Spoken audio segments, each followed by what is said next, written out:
public concerns. I don't have any cards, so is there anyone in the audience who would like to speak as public and talk to us? Seeing none, we will move on to consent items, items number 6 and 7. This is a hard one. Motion to approve consent. Second. And we have a motion and a second. Could you call the roll, please? Yes, Mr. Green. Here. Yes or no? Goodell. No. Yes. Okay, yes. Mr. Ulrich. Yes. Mr. Kaiser. Aye. Mr. Stone. Yes. Mr. Curtis. yes. Aye. Mr. Byrd. Yes. And Mr. Baggerly. Yes. We'll move on to action items. Items 8, A, B, and C.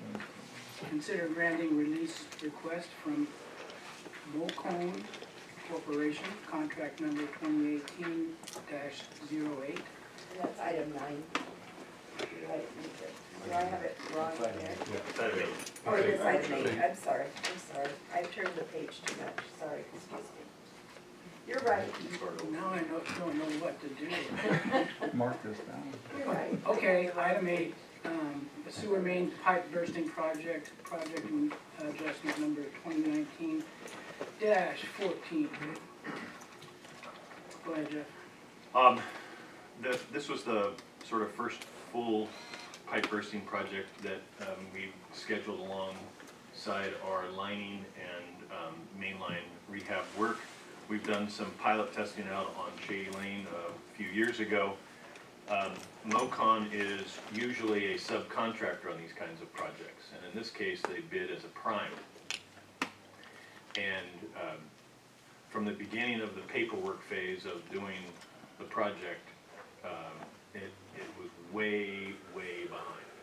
Getting contracts approved, getting insurance approved, getting bonds approved, getting a coherent schedule that actually matched the work getting completed, getting submittals in, the type of material to use, the type of fittings to use. From top to bottom, the organization and paperwork project of the project was just horrible. So they were underwater right from the beginning? They were underwater. There was a 40 working day contract. On working day 13, we still didn't have a schedule approved. We still didn't have pipe submittals approved. They actually came down, brought in their equipment. They're from Oregon, have a California license. Obviously, they're legal work in California. They came down from Oregon for the project and were ready to start digging holes in the ground in people's front yards because of where the pipe bursting was. And we put kind of a stop to everything and said, we need to figure out what's going on here. My concern is purely sort of an overall safety and performance of the work. We're going to be digging holes. Pipe bursting is different from lining. When you line, you pop the manhole, you do all the work from the manholes, you close up the manhole when you're done and everything's fine. When you do pipe bursting, in order to get the pipe in the trench down deep, you dig a trench about as wide as the sewer trench and maybe up to 25 or 30 feet long, cover it with steel plates. You pull off the plates and then you sort of insert this pipe through the pipe and you burst out the host pipe. And as you are bursting, you're going by everybody's lateral and bursting everybody's lateral. You then have a hole in the street or the front yard where the lateral ties into the main, and so you have this series of, call it Swiss cheese holes down the line of the pipe to do the pipe bursting and do all of the work. And I'm not comfortable with their ability to organize and control the work site, get the holes dug, get the holes safe, keep the holes safe, show up every day, do the work. They've now asked to be relieved from the contract, I think in the interest of safety and overall performance of digging up holes in people's front yards. So it was amicable? It's amicable, no lawsuits, no claims, no nothing. Just stop and avoid us getting into a problem. Well, okay, yeah, we can do this, but what happens to what we need to do with the rainy season? We don't have any problems. The pipe needs to be replaced, but it's been working in an okay fashion for a number of years. It'll survive another year. We'll repackage this and bid it out again next year. to somebody who can do the work, rather than someone who can't. The board has heard this sad story.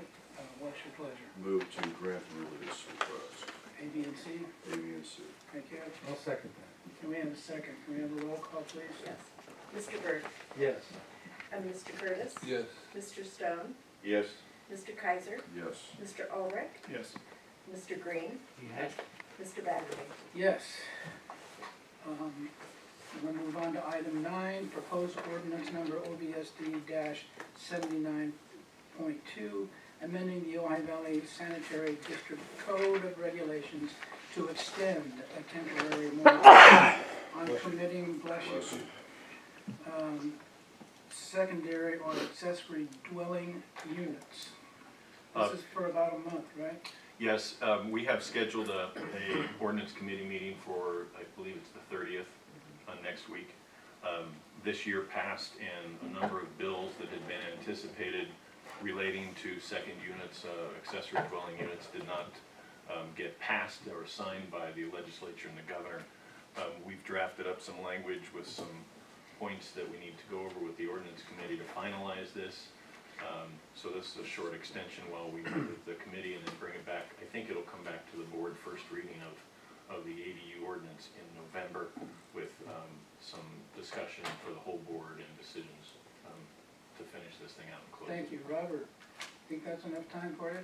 Yes, as a matter of fact, I have drafts of revised sections of the code of regulations I'm gonna share with Jeff afterwards, and so we're on target. Good, thank you. Pleasure of the board. Do you need to read the, in Yes, the and next title only? Steve? You could wait for public comment, you need to open the hearing. Oh, this is a public hearing, okay. It's a hearing. Steve, would you mind waiting? Not at It's a public hearing. All right, I'm going to open, you need to read it first? Well, you read it already, I guess. Not very well. You want me to? Okay. Yeah, Well, I'll read I it. want your You sonora want me to read it? voice on the tape. Okay, all right. Okay, I'll read the ordinance OBSD 79.1 by title only. An ordinance amending the Ojai Valley Sanitary District Code of Regulations to extend a temporary moratorium on permitting secondary or accessory dwelling units. Thank you, very well done. Thank you. Is that point 1 or point 2? Point 2, I'm sorry, it's point 2. You're right, it's point 2. Okay. 79.2. That's correct. Maybe it wasn't quite so perfect. See, it wasn't quite so perfect. Okay. Okay, we're gonna open up the public hearing at 6:10. Are there any written communications from the public on No. this issue? We have not received any. Okay. Public comment. Now your turn. Thank you, sir. Steve Quillisi, West Eucalyptus Street in Ojai. I presume this extension is because the writing's just about done, but I think there's another extension coming, because if you do the first reading of this at the end of November, it takes a second reading to pass the ordinance, right? I believe so. I'm not And that sure means about you'll that. need another extension. Robert, do you think we need another reading, second reading? No, I don't think I so, don't think because so. we're in the process of the amendment, so it's not gonna take effect until you answer it anyway, so. Right. It's okay, Steve. Okay? Oh, well, thank you for that. Russ? Question, is this an amendment to an existing ordinance that's in place? Yes, yes, it's an extension. I think it takes 2 readings. Well, you can, if you want to duke it out with Robert,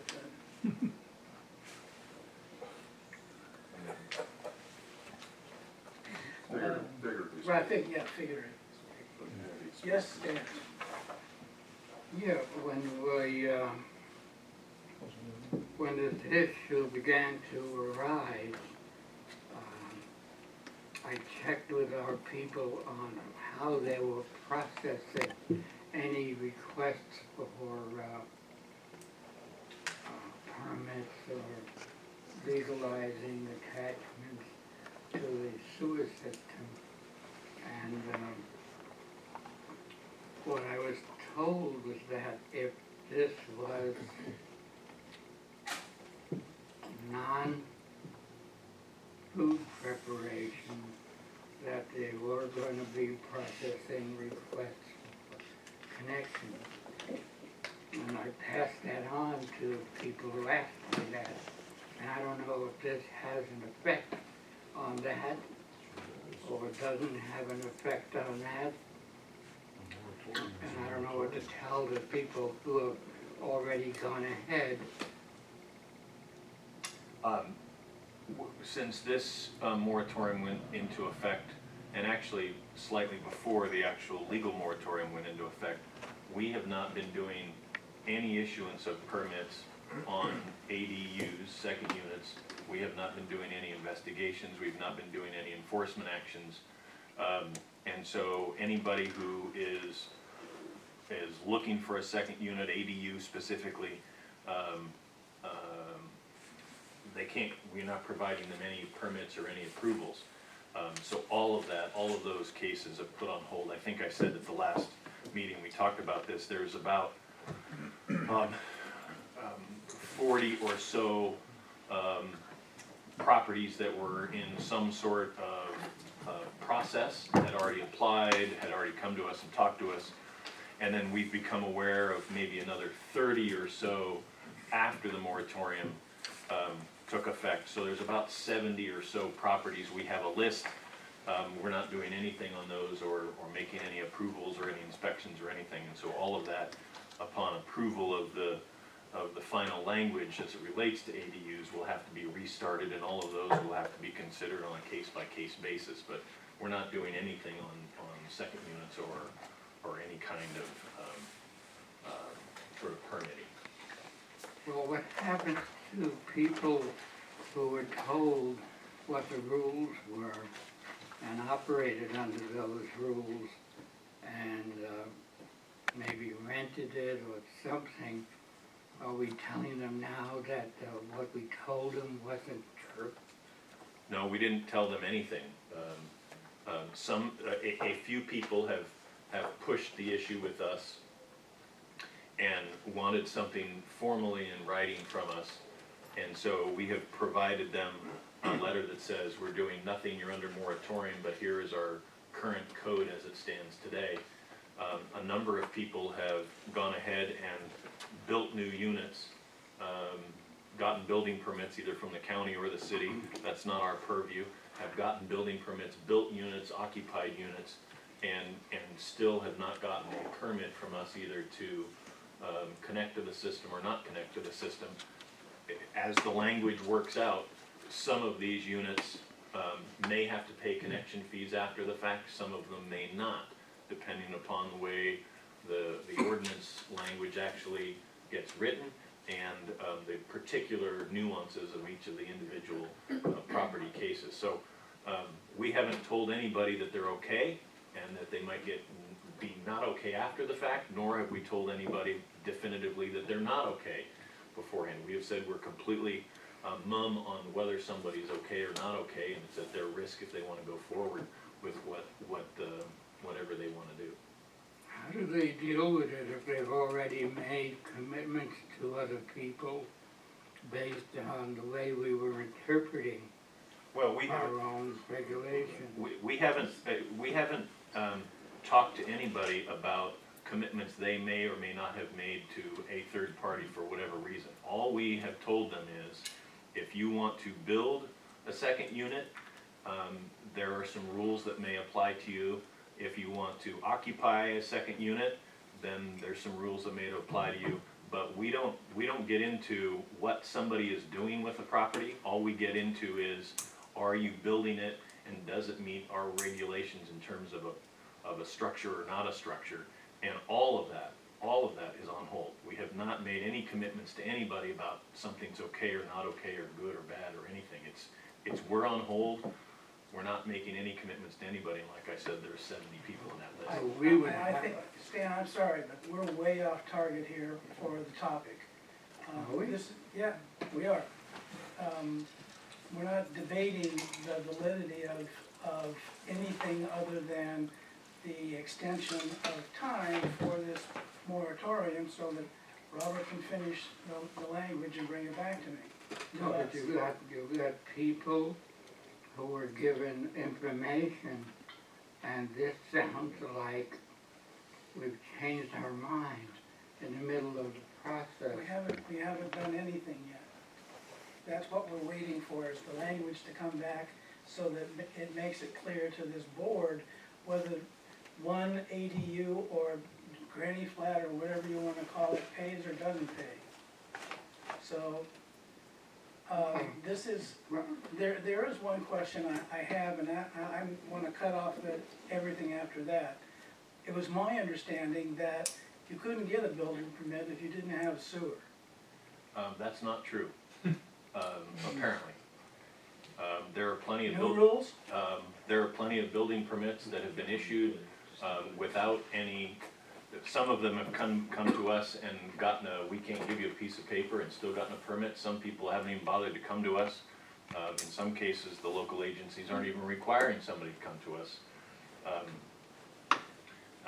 There is an interesting, and I'll just say this because it's an interesting problem that we're gonna have to deal with, and that is the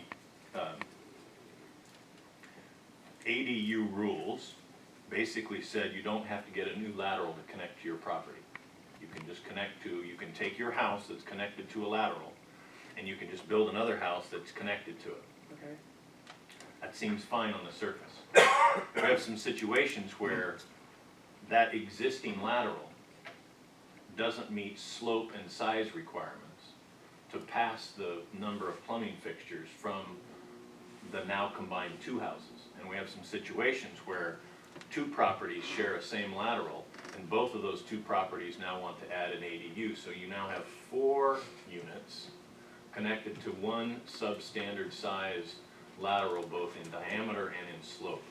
Which is going to lead to septic laterals. We're going to have a major problem because people by right are going to be able to build an ADU, and the law says you don't have to do anything with your lateral, but we also have substandard laterals that are too small in diameter and too flat to pass the flow that is combined from now the 1+1, or in some cases the 2+2. So there are some pretty big headaches coming for people that have had added units or want to add second units. So I'll just add that. Thank you. Pete? Yeah, quickly, Jeff, just so there's full transparency here, which particular agencies are providing these approvals for this to happen? Both the city and the county are both issuing building permits without coming to us in certain circumstances. Has there been any dialogue to attempt to rectify this? We have talked to them in the past, and it doesn't seem like they want to involve us in their decisions to issue permits. So then, basically, the property owner is gonna be under, some type of potential problem in the future they're gonna have to take care of under their own cost then, correct? Right, no, we're gonna have some headaches of people that were issued blindly building permits to issue something, and we're gonna come along after the fact and say, hey, but there's this major substandard issue with a lateral being too small in diameter. Let's put this on the agenda for discussion. You know, it'll come up when it comes up to the full board, but yeah, there are some issues. This is crazy. Okay. We have the ordinance, Bill, did you want to speak to it? Notwithstanding some of the particulars in my experience with change, is it's always a bumpy road, never goes smooth, and the issues that you brought up are absolutely possible and potential. I don't see as the be-all, end-all, or the larger portion of the issue that undergirds or underlies the change. But my concern with this particular moratorium extension is Section 2, the Declaration of Urgency, and some of the language in it.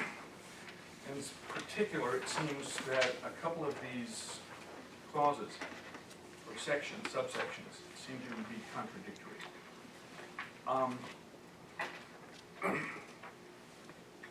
Subsection A, the District Board of Directors finds it is reasonably necessary to adopt this urgency ordinance pursuant to Health and Safety Code and government code, et cetera, to protect public health, safety, and welfare, and extend the time under urgency ordinance number 79.1. This ordinance shall suspend approval and review of any permanent variance license or other entitlement that enables the establishment of any accessory dwelling unit in the district jurisdiction. B, the District Board of Directors, further finds the following conditions exist which require immediate preservation of the public health, safety, and welfare through a moratorium ordinance. Then you go down to C, subsection C, and the District Board of Directors concludes that issuing or approving permits, licenses, variances, or other entitlement to establish or operate an ADU in this district jurisdiction poses a current and immediate threat to public health, safety, and welfare. Therefore, the extension of this temporary moratorium on the review and approval of, and issuance of such permits, licenses, variances, and other entitlements is necessary. If you go back to A, you're looking at protecting public health, safety, and welfare. And then if you look at C, we're finding that the issuance of permits is contrary to, and as a current and immediate threat to public health, safety, and welfare. That if that doesn't seem outright contradictory, I would say that there's an element of a lack of transparency as to purpose. And it's a rather cynical approach to not only the initial moratorium and the moratorium extension, but this third pass. At this point, this resolution, this ordinance on its face is not based in fact, and its purpose is contradictory, and I cannot see how we can support it. Thank you, Bill. Thank you. Stan? Yeah, I guess the question would be if people have taken action based on previous interpretations, what is the appeal process? In other words, somebody says, you know, you went ahead and you did something based on word that you got from somebody representing the district or whatever. And this new moratorium is in conflict with that. Who would they go to say, let me interpret what's going on so that you, the homeowner or whatever, are not sitting out there unknowing whether or not they're violating some rules or permits, regulations. It doesn't seem clear that there's a way for the aggrieved party or whatever to get a hearing, or it just says, you know, you just got, well, what's the basis of that if I'm already committed to some agreements or interpretations that I've been given before? What do I do now? Who do I go to get a real reading? So can we somehow inform Well, within this? we've been talking about this, Stan, for months. Yeah. And the problem is that the legislation was very confusing and staggered in its approval by the legislature and changing almost month to month. So I don't know who you're talking about and what information they would have gleaned from any source. It wasn't from us because we don't have anything to tell them. We had to stop what we were doing to try to figure out how to fit many disparate laws into our ordinance. And that's what we're waiting for. It's as simple as that. When we get the ordinance language back, we'll know what to tell people. But if we've already told people based No, on... we didn't tell them anything, Stan. We didn't have anything to tell them. Okay, so if there is a misinterpretation or somebody says, well, whatever we told you or whatever you heard isn't right, who do they go to get a reading as to where they are legally in the process? I don't know, I would certainly hope they didn't go back to the original source, because they were wrong from the beginning. The original source. Yeah, whoever they are, or somebody, or, you know, you've been using a lot of words that don't really say anything. Of course, I remember when this came up, I went to the people who were enforcing our regulations on additional dwelling units. And we were saying, if you do not, and I use those words, I guess, and so did they, if you are not providing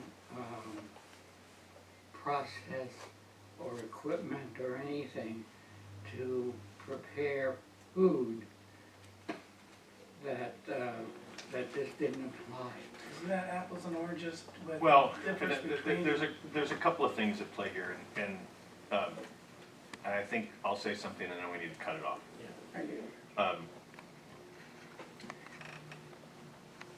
A dwelling unit under our ordinance that has a kitchen, a bathroom, and a living area is a dwelling unit and needs to pay connection fees and needs to pay the sewer service charges. According to our current ordinance. Under our current ordinance. Yes. If someone has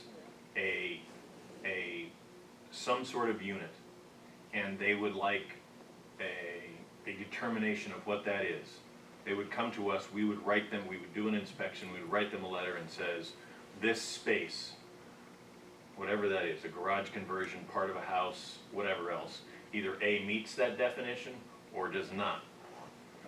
If they want to appeal that, we have very specific language in our code that says, here's the appeal process. You come first to the general manager, you get a general manager's ruling from that meeting.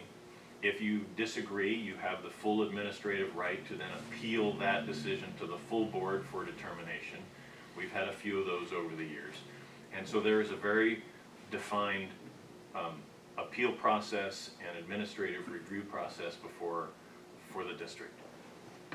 What has completely stopped during this moratorium is any and all inspections and any and all determinations of what a space may be or not be, because there are some new rules from the state that sort of change or modify potentially our existing ordinance in some way.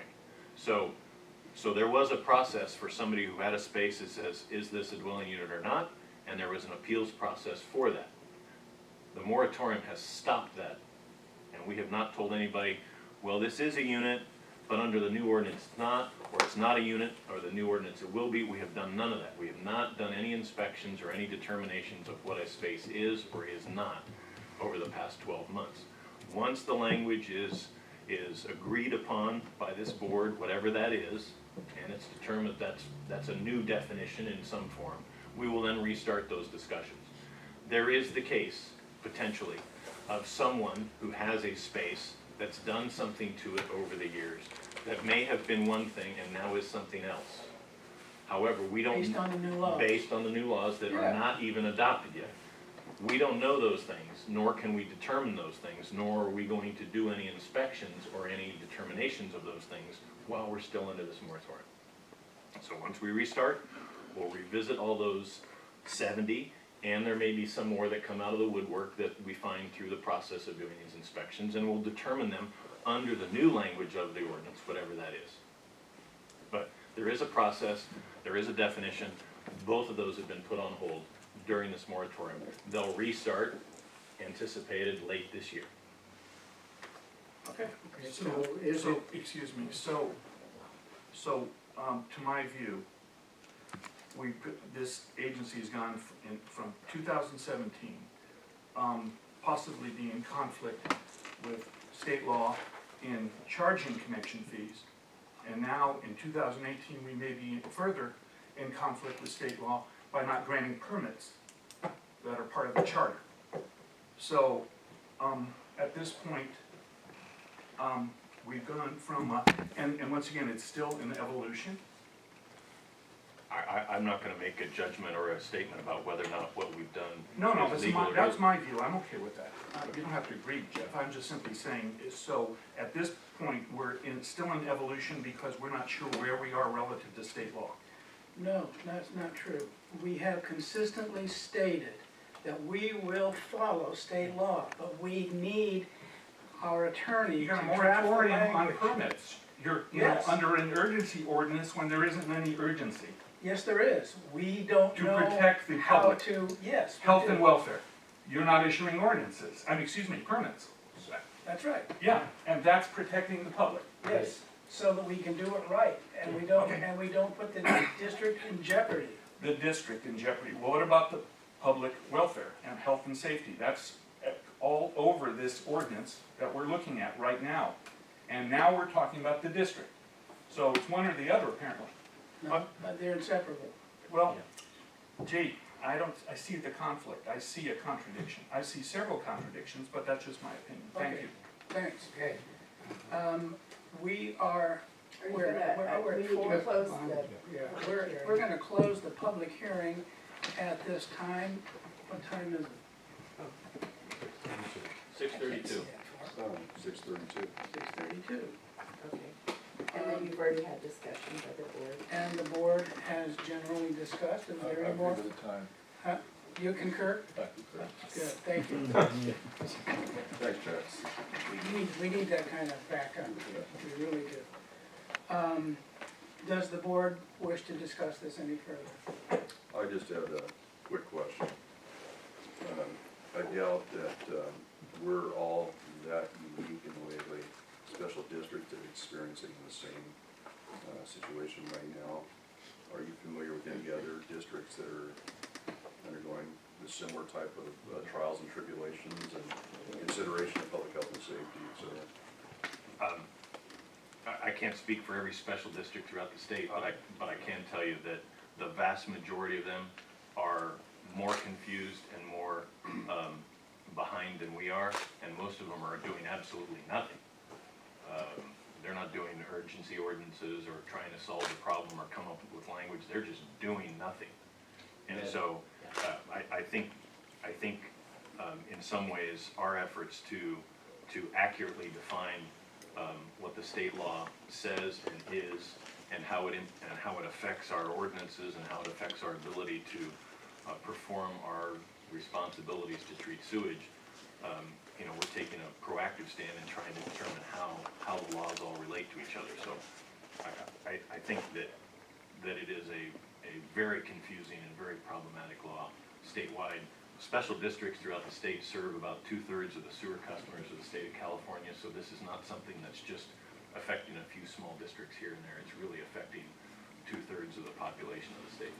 And I'd just like to add to what Jeff said, I completely agree with him that the other jurisdictions that I'm aware of, through the CASA Attorneys Committee, they're doing nothing. I'm talking about very large sewer districts, as large as LA County, and that dwarfs this one by magnitudes of 100.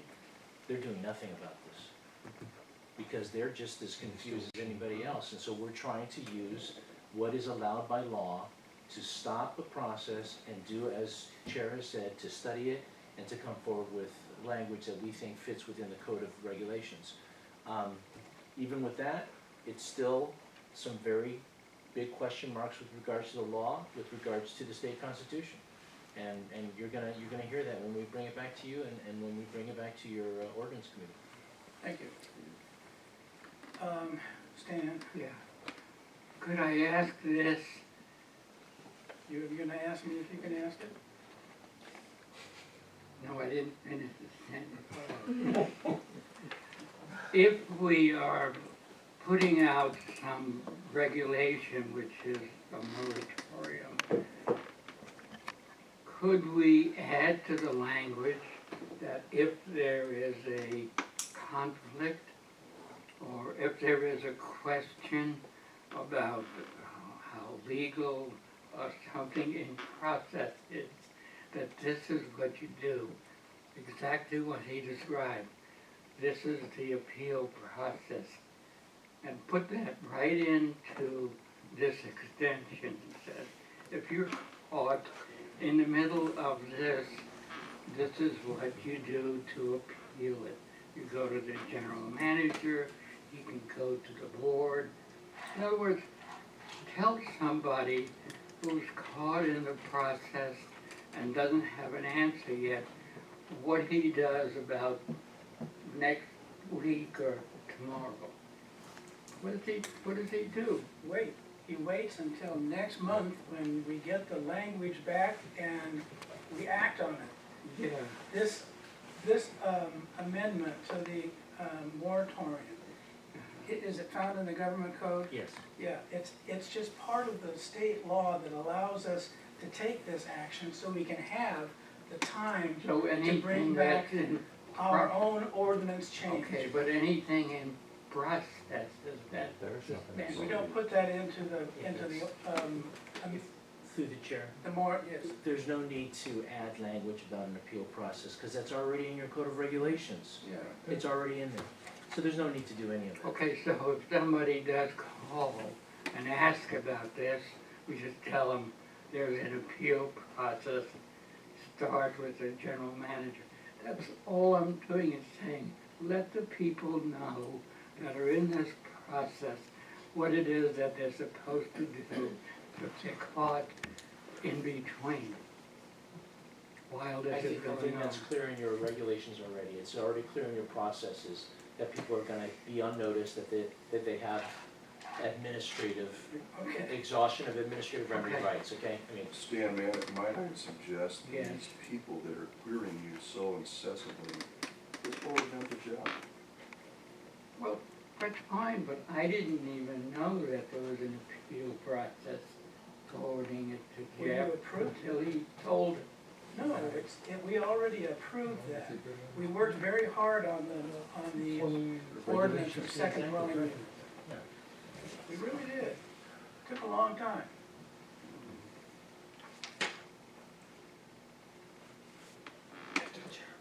Yes, Can I say something? please say something, Jack. The biggest problem that those people are gonna have is if the legislation comes down a certain way and they didn't do it that way, they're gonna say, well, Senator District, you're the ones that are gonna have to take care of it? No. If we have the moratorium on, we told them don't do anything, we're not gonna issue anything, et cetera, et cetera. Otherwise, we're gonna be sitting here with 70, 80 people having these, coming in and complaining about this and that and the other thing. That means 70 or 80 in self-interpretation of the law Of the and law. application by themselves. Absent the extension of the moratorium, what we could be doing is compounding all these issues and making it so crazy for us here, staff, et cetera. I'm thinking about the people out there, you know, that represent us, who've been involved in it, that they have to ask questions. And what kind of an answer do they give people that call in and wanna know the right process?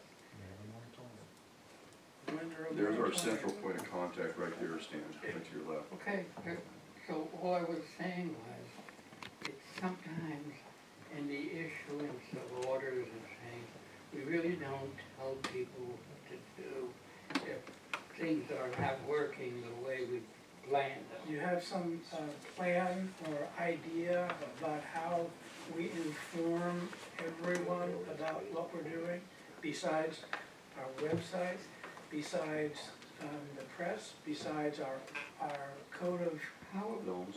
How about, the films? Yeah, okay, how about what we tell our own people who answer the phone? That's a management issue there, Stan. I don't wanna micromanage, you know, our management and what they're doing. I think they're doing a fantastic job. And I think they've got the word from you, that you do send these people over to Jeff, you know, how they're gonna be handled. Fine. All I was saying was, no, I don't wanna hear it again. Come on, you said it 5 times now. Okay. Give us a break, okay, okay? I was just looking for an answer, Well, not an argument. but we gave you the answer. What is the answer? oh, No, that's it. We're gonna move on. Move on. The pleasure of the board for item 9A, B and C. B and C. I'll move for approval. Second. We have a motion and a second. Will you call the roll, please? Mr. Byrd, Yes. Mr. Curtis. Yes. Mr. Stone, Yes. Mr. Kaiser, Yes. Mr. Ulrich, Nope.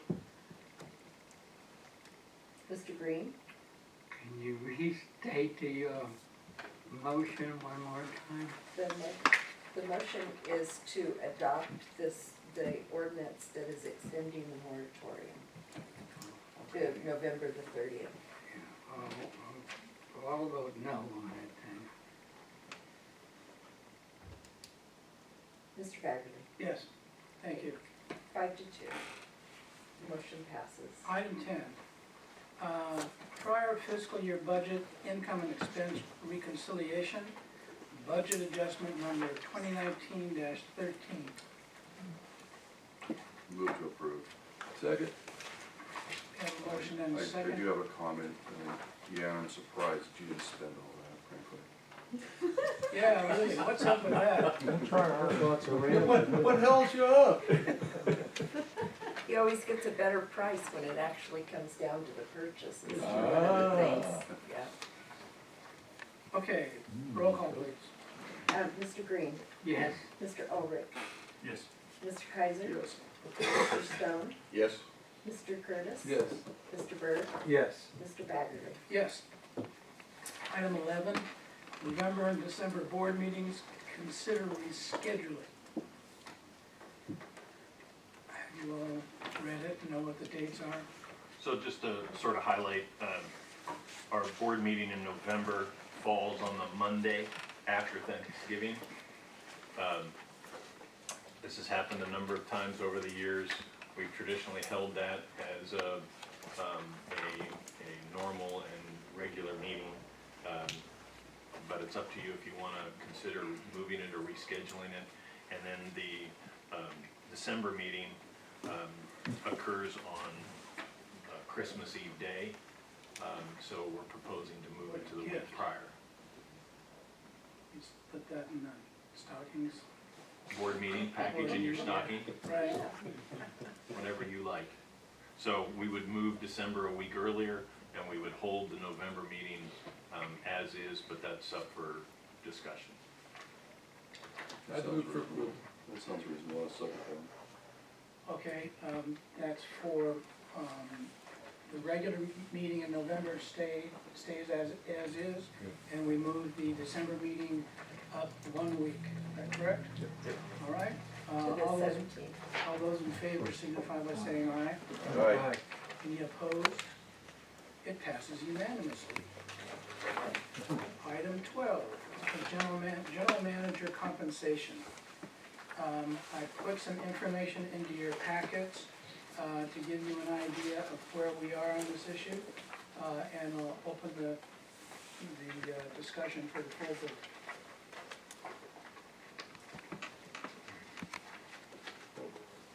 I just want to make a point, that you met in closed session, so you've completed your, I think you should put that on the record, that you've completed your performance evaluation of the general manager. We did that Now last you're meeting, good. yes, Okay. that's complete. Now we're doing the board, the general manager compensation discussion in open session. Yep. Thank you, Chair.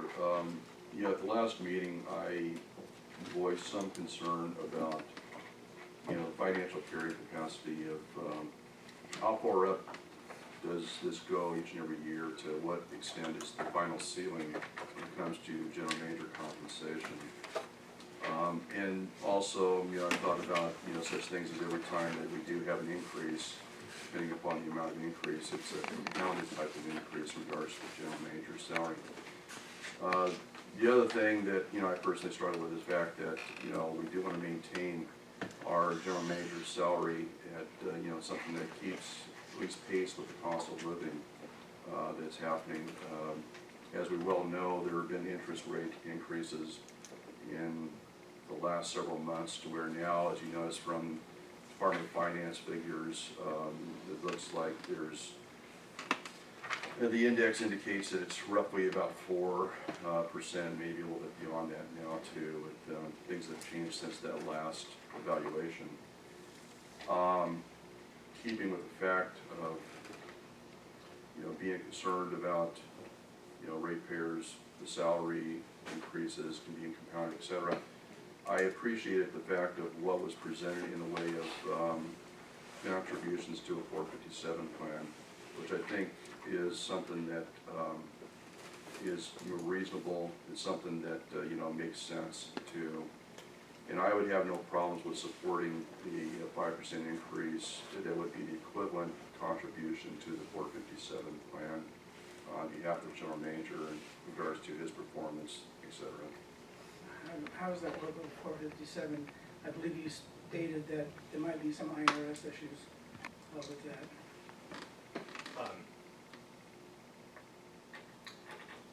Yeah, I don't know the mechanics of how the board or the district makes a direct contribution to the 457 fund, because that's a pre-tax deduction from me to the plan. I'm not sure the legal mechanics of the IRS of how the board or the district would make that direct contribution.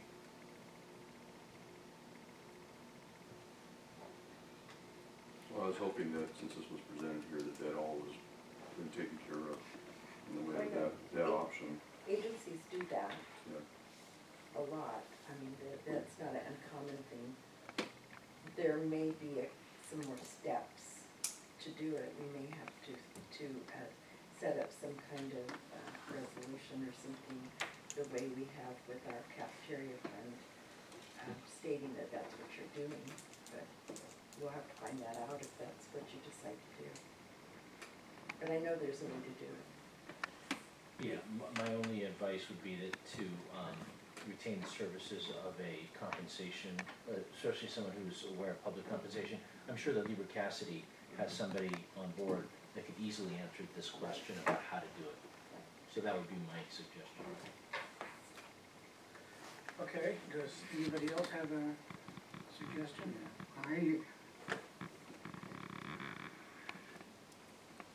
We've been around long enough to know we've been through 1, 2, 3, about 4 managers. I don't think that we'll find a better manager or leader, and so I would support the compromise on the numbers that were discussed last time, and say I would support a 6% increase. Well, we've heard 5, and now we've heard 6.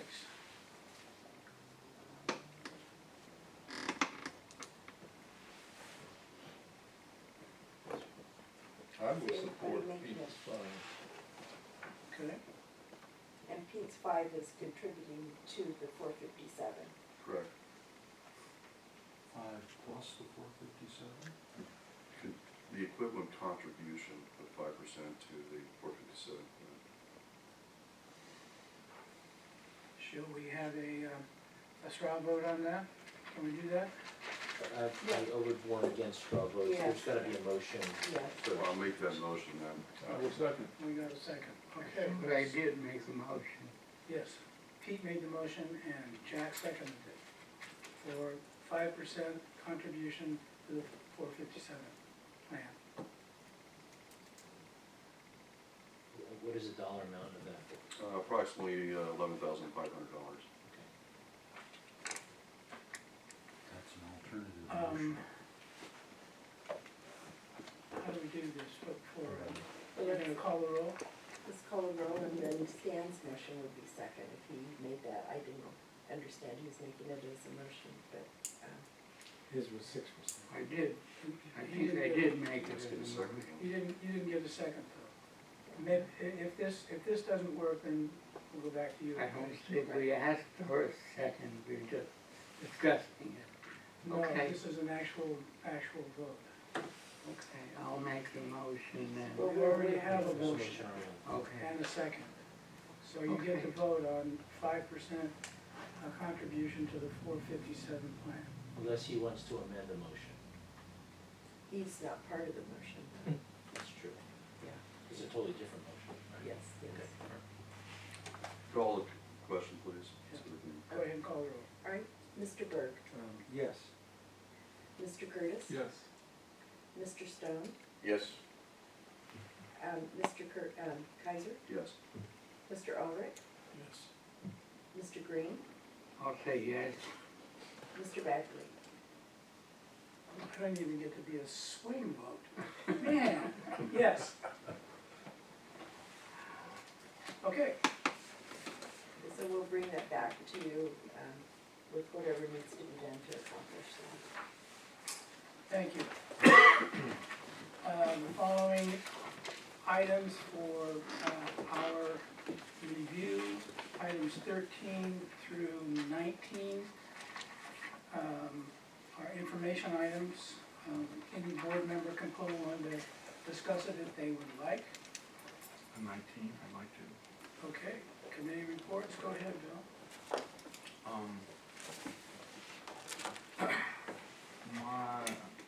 In looking at the three different alternatives, flat rate with a slight variation for a house versus an apartment, mobile home, et cetera, and a rate based on water usage.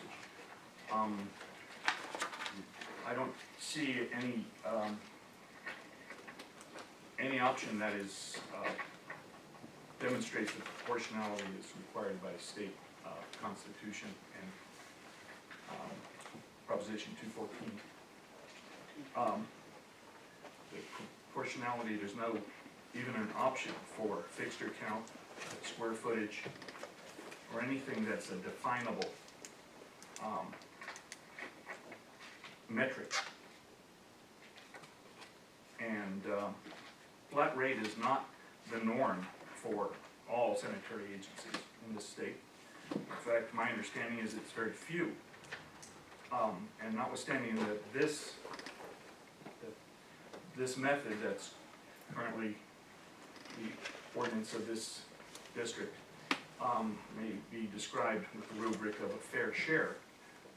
Lacking proportionality, lacking a metric as an option appears to me to be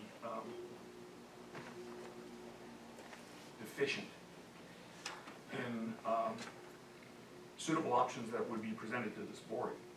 So that's ideally something that would be remedied before it was actually presented, instead of it just being in the minutes of the ordinance committee. Thank you. But the committee does not adopt anything, they only make. Oh, I understand that. It's, I said recommendation. Okay, well, we'll be able to debate all of that when the language comes back. Assuming it comes back with some other options, that's what I was pointing out. Well, that'll have to be discussed then, not now. Thank you. All right, thank you. Anything else? Yeah, Jack. Went to the Sanitary County Special District meeting, and we went over to the Rancho, to me, Parks and Recreation new building, and it is really nice what they did. They sold their piece of property for a small portion because it was a very good piece of property. And they got a new building that was already existing, and it is really nice, and it meets their needs. It's got great parking, so if you ever get a chance to go over there, you gotta go over and see it. It is really a fine building, really good. And they needed the upgrade, they really did, because now they got a place. It's over by the Brandis Institute. It's a little bit far out, but that's kind of what they wanted, being a Parks and Recreation people. And it's really nice, it really is. Get an opportunity, drop in. Do we have to call ahead for a tour or anything? No, I think you could walk in the glass doors, you know, the big tall glass doors, you know. It's really nice. Well, that sounds great. Really smart, I mean, they bought a facility that was there already and was perfect for them. Well, they Smart lucked people. out. Probably have some cash in the bank too, right? Yeah. Yeah. Good. All right. For items 13 through 19, can we have a motion It's to just to receive? receive and file. Move to Okay. receive and file. All right, we don't need one, I guess. And I rescind my motion to receive and Thank you. file. Let's not clutter things up. Item 20, director reports on meetings, seminars, or conferences attended. That's what Jack just did. Anybody else? I'm just a little ahead, that's all. Yeah, you're always ahead of the curve. That's okay.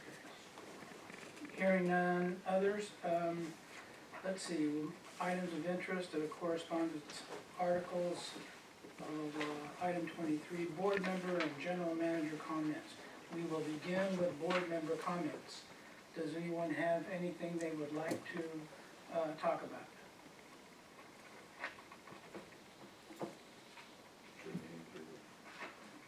Well, you can read the instructions right here. Opportunity for board members to, I'm not gonna read all that.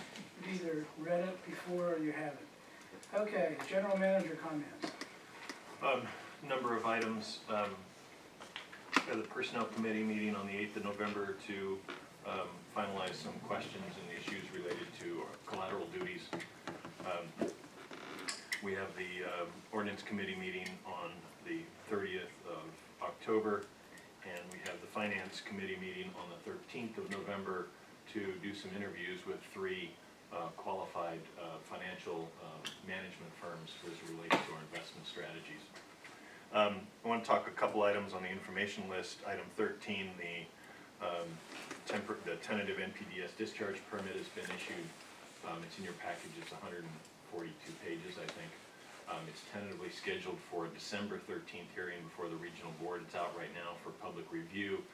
You may have seen we're required by law to issue a notice in the newspaper, so we published that, and it went out to a number of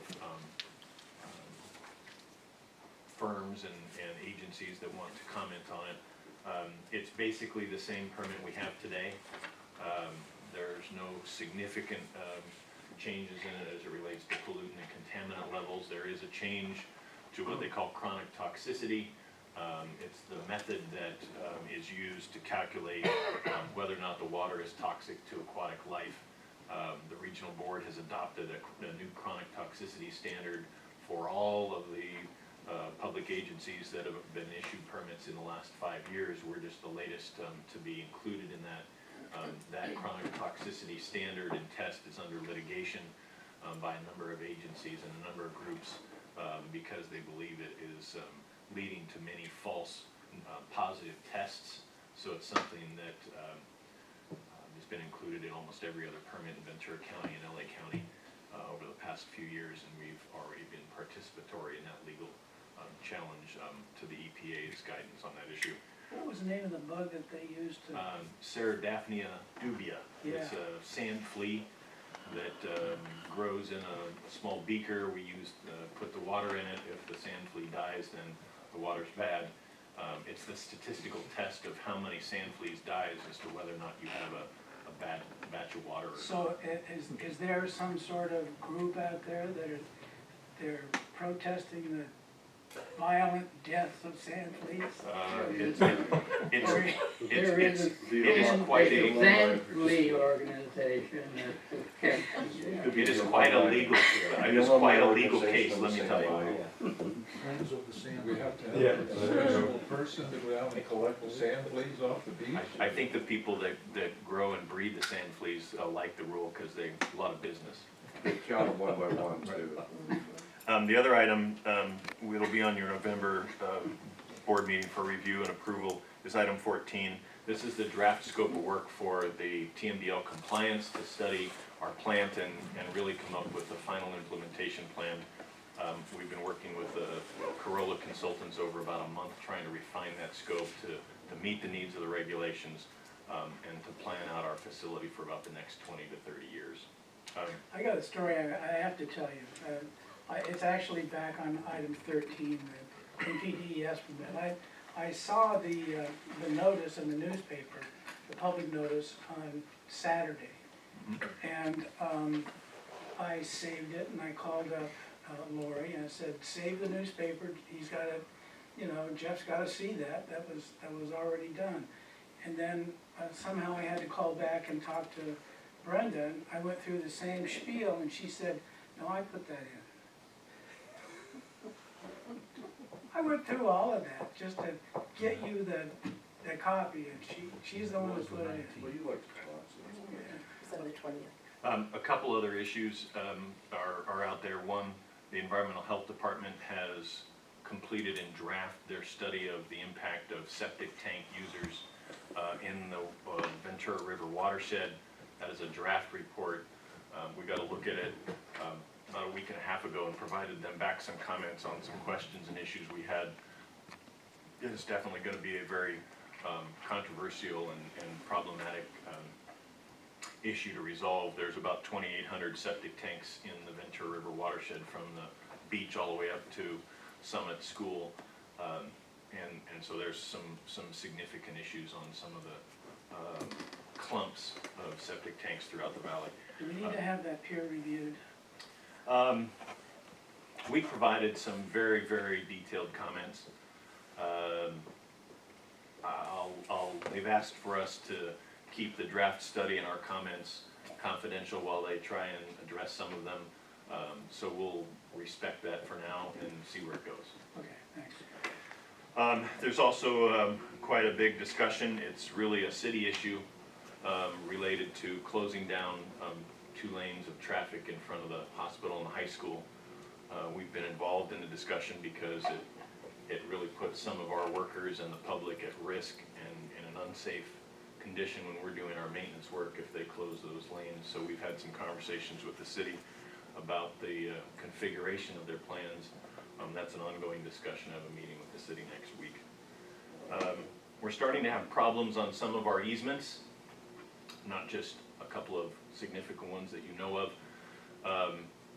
But people are trying to beautify their property, trying to plant and keep easements in a condition that's easy for us to access, as well as something that looks becoming for their property. The one that's of latest concern is right down here on Morning View, where all the cactus are planted.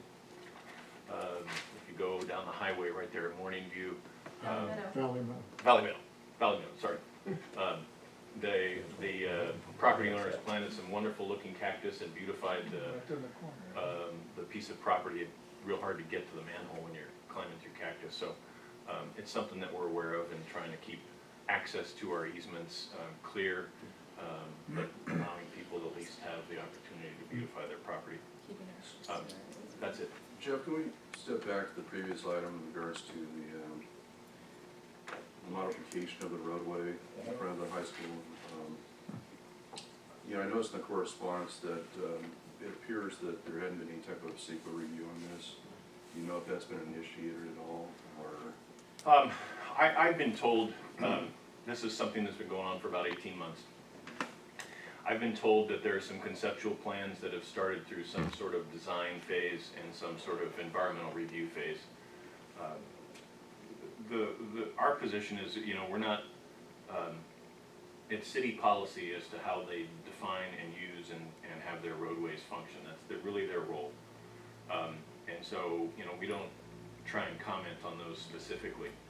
What we do have comments on is the configuration of those improvements and what kind of ripple effects it will have on our operations and the safety of our crews and the safety of the public while we're doing our maintenance work.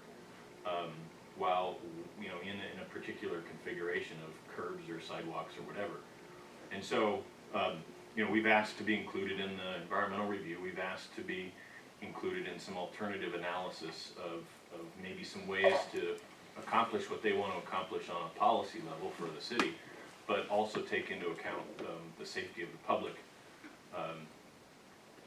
In its present configuration, and there have been some conversations with the city, but in its present configuration, if the city closes one of the lanes in front of the high school and the hospital, when we go out to do our maintenance, because of the geometric location of our manholes, we'll end up closing the other lane.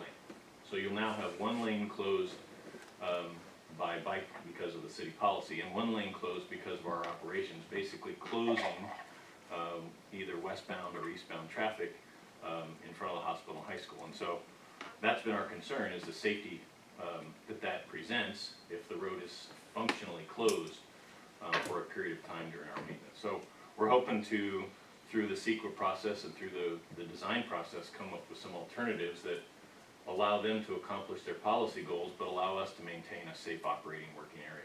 So those are the kinds of questions, and it's, you know, obviously a very big political question.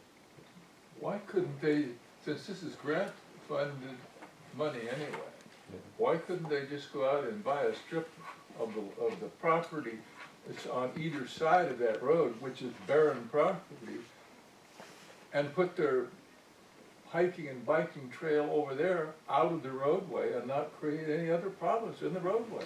Well, I think there are a number of geometric options for them. Oh, In terms of alternatives, and really that's all we've asked for, is to do an alternative design process that looks at other ways to accomplish the same policy goals while not creating a ripple effect or some sort of problematic, you know, final result. You know, it's kind of the do no harm kind of question.